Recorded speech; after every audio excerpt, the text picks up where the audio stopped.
Hey everyone! Welcome to day 4 of our 7-day English speaking challenge. I hope you're doing well and feeling motivated. I'm so proud of you for sticking with me up to now. Today we're going to have some fun, we're going to learn, and I promise by the end of this video, you'll feel even more confident speaking English. Today I want to challenge you in a different way. I want to make sure that English starts to feel natural to you, like it's becoming a part of your daily life. And for that, we're going to focus on making conversations interesting and fun. So imagine this, you're meeting someone new. You want to talk to them, but it's not enough to just say, "Hi, how are you?" and walk away. You want to keep the conversation going, right? You want to connect with people, to express your thoughts confidently. And that's what we're going to practice today. It's not just about learning phrases.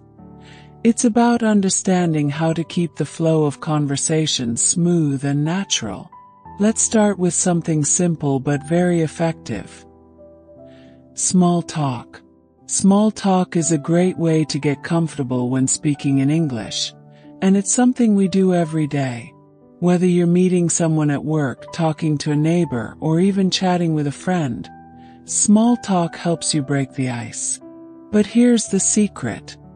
Small talk doesn't have to be boring. For example, instead of just saying, "Nice weather, right?" which is very common by the way, you could say something more personal like, "This weather makes me want to go on a picnic. How about you?" See? A little twist makes the conversation more interesting. The other person will feel like you're actually engaged, and that's how you make speaking in English fun. Now let's think about another situation. Meeting someone for the first time. Maybe you feel nervous, and you're not sure what to say. Start with something simple like asking about their day, but don't stop there. After they answer, follow up with something related to what they said.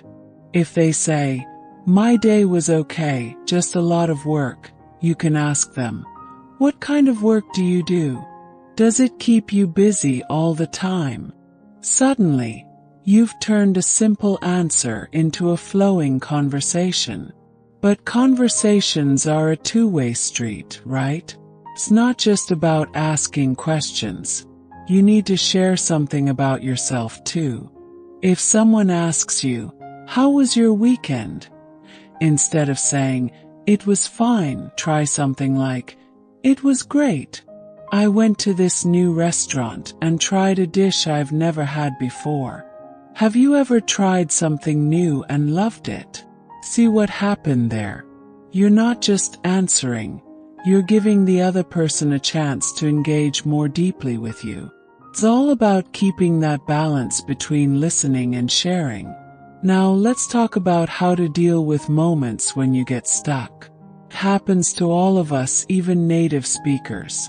Sometimes you'll forget a word or you'll feel like your brain just shuts off. It's okay. Here's what you can do. When you can't remember a word, don't panic.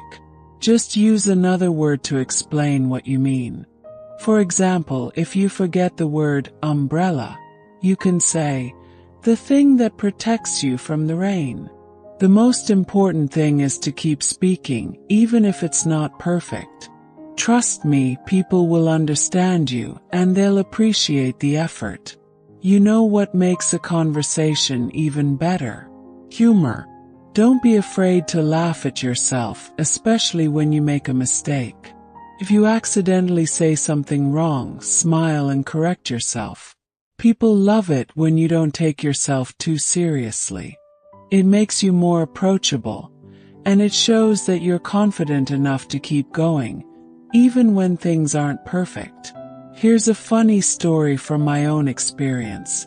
I was once trying to explain something about my day to an English speaker, and instead of saying, "I cooked pasta," I accidentally said, "I cooked myself in the kitchen." The person just laughed and I laughed too. We had a great conversation after that because I didn't let the mistake stop me. I just corrected it and moved on. This is the kind of attitude I want you to have. Mistakes aren't failures. They're just stepping stones to becoming better. Speaking of confidence, I want to take a moment to remind you how far you've come. Do you remember how you felt on day one of this challenge? Maybe you were nervous, unsure of yourself, or afraid to make mistakes. But look at you now. You've been practicing, learning, and growing every day.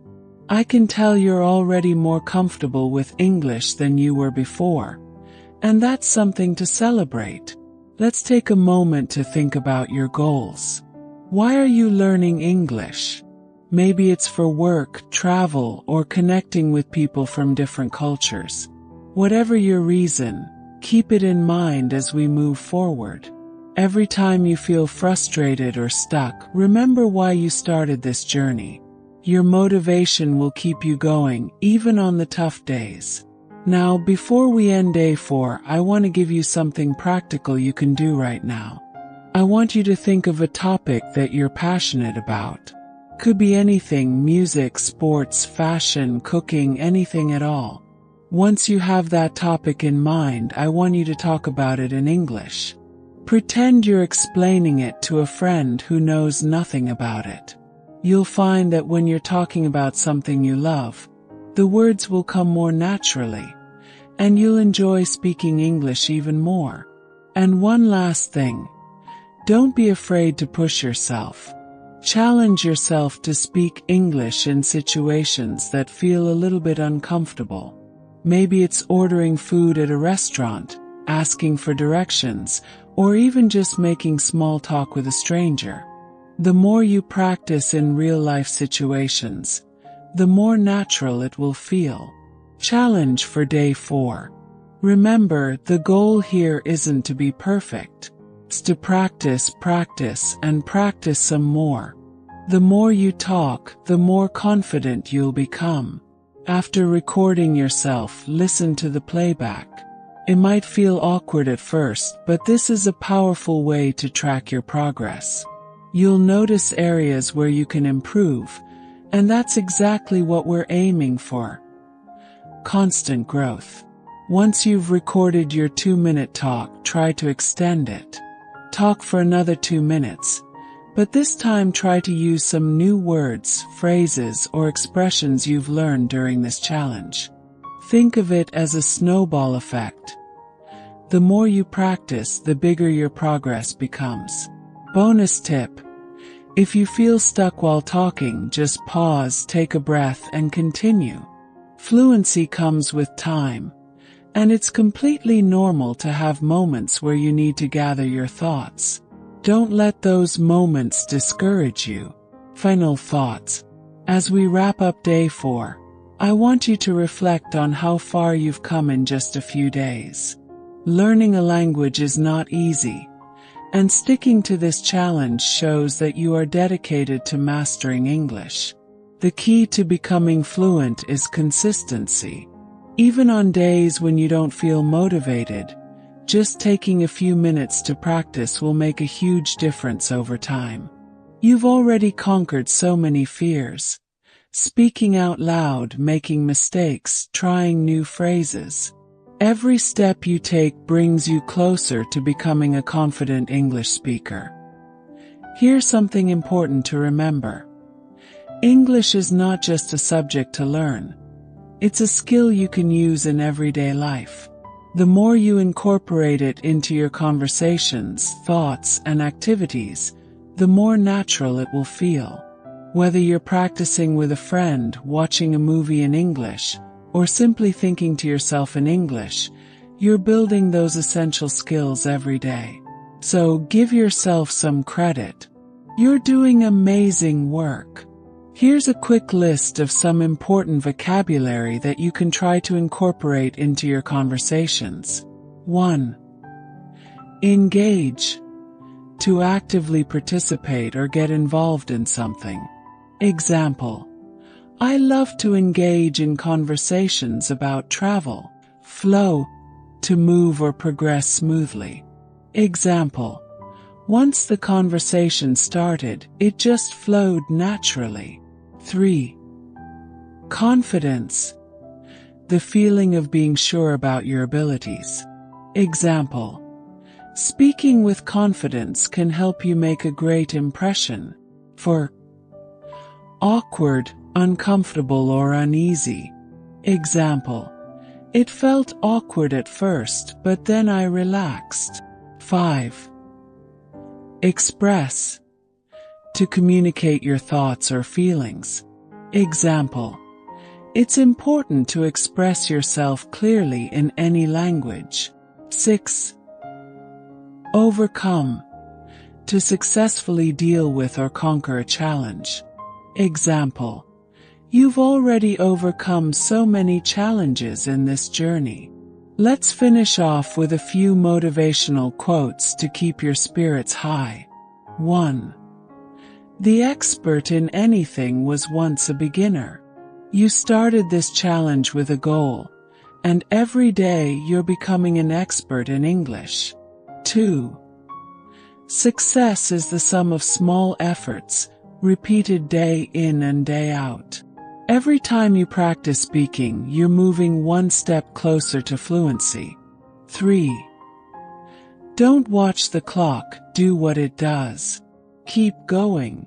Time might feel slow when you're learning, but persistence is key. Keep going no matter what. 4. Mistakes are proof that you are trying. Every time you make a mistake, you're learning something new. Embrace it. 5.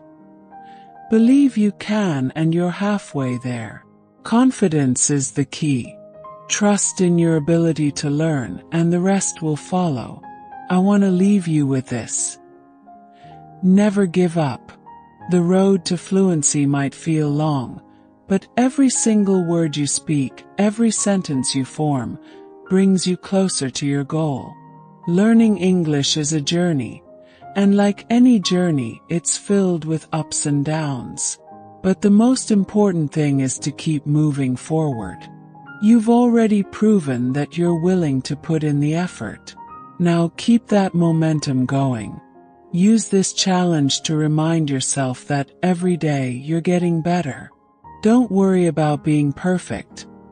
Focus on progress, and perfection will follow in its own time.